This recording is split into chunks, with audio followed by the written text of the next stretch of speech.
Yankee, what did Dutch think about his barbed wire match with Lawler? How many barbed wire matches did he have throughout his career? Did he ever imagine barbed wire matches would drastically change into full-on mutilation? Well, I read that question too before we went on the air now. I'm going to have to contest your wording of full-on mutilation. Not me. I wasn't about to go out there and mutilate myself. I used to see guys, their head was all scarred up, and I'm thinking, I'm not doing that, period. So you can look right now. Ain't nothing there. Fresh. Maybe you looked up high, maybe you might see one high. But I've seen guys, it looked like interstates branching off.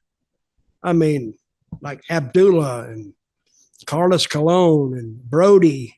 I mean, I said, I'm not, I said, one of these days I might have to go out and get a job. What if I break my leg or do something or my back or something that I can't work anymore? And I go, I go to get a job somewhere and they're looking at my head. Now, what am I going to, they're going to be looking at it. Like if I'm meeting people, people are going to look at the head. They're going to say, what the hell happened to this guy? And you can only tell that story so many times. Oh, yeah, it was a car wreck and it was plastic surgery and it went on for like 2 years. And I never did it. The barbed wire match with a Lawler, it doesn't necessarily mean you have to bleed, but you should, except with you got barbed wire around you. But it was to keep you inside. Like they build the migrant fences on the border of Mexico, they put barbed wire on the top to keep them from getting up there and getting over. They get over, if your dedication is strong enough, you can find a way, even if you got to cut yourself to make it over the wall. But I got in there and we had a good match. It's kind of hard with Lauder not to have a good match because he was so over at the time and we had it, but I don't remember him. And Lauder's another one that didn't bleed a lot.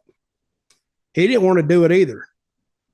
See, I actually went into the ring and supposed to have gotten what they call juice. Hell, I got more juice shaving sometimes. I mean, I'm not doing it. When you go, I'm like this, holding it back.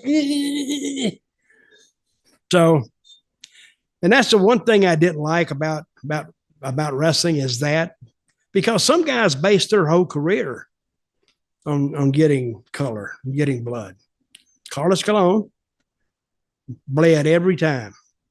Abdullah the Butcher bled every time. Brody, a lot, not every time, but a lot. Remember, I took over the book in San Juan, and Abdullah come up to me and he says, and Abdullah talks like this. Hey, champ. Hey, champ. He said, wait a minute. You got this 350-pound guy? And he said, hey, champ. Hey, champ. He said, what do you want me and Carlos to do? And I told him, I said, well, just using your past as some kind of barometer here, a blueprint, I'd say go out there and have a big fight, bleed all over the place, and get counted out. He says, is that it? I said, well, that's what you've done for the last 10 years. What else is there to do? I can't change it up now. Just do your regular stuff. Of course, he was going to do it anyway. I mean, they didn't have any kind of, if you saw a Carlos Colon and an Abdullah match, it was the same every time. And people expected it. They'd get out in the crowd. Because you mentioned quite a few people with forehead scars, prominent forehead Yes. scars. I was just looking at some other ones. I didn't realize Bobby Jagger's forehead was Oh, like my that. God. Dusty Rhodes, Carlos Colon. I'm looking at a list here. King Curtis, Viano 3? Viano 3. His is disgusting. That's the worst one. Who's that? Who's Viano 3? He's the Mexican lucha libre guy. I think he was a mask guy as well, so I don't know how he's managed to get that many scars. New Jack and Abby, of course, is number one. Just going on barbed wire stuff again. When did the... So I remember there being a barbed wire match quite early on in the NWA, one in Hawaii. When did they start wrapping up the ropes like crazy with the barbed wire instead of it just like accenting the ring of the cage or whatever? I think they wrapped the ropes first. That was their first, I'm going to use this word, iteration. That's the first version of the barbed wire match. I think they just wrapped the ropes. And then they started putting it outside the ring, and they would string it from post to post. I didn't like the ropes wrapped because guess what they used? Real barbed wire. I said, wait a minute. I didn't sign up for this. You know, the guys in the movies, the stunt guys, they had those fake barbed wire stuff. That's what I wanted to use. But it was real stuff. But people could come up and, you know, barbed wire is very, very dangerous.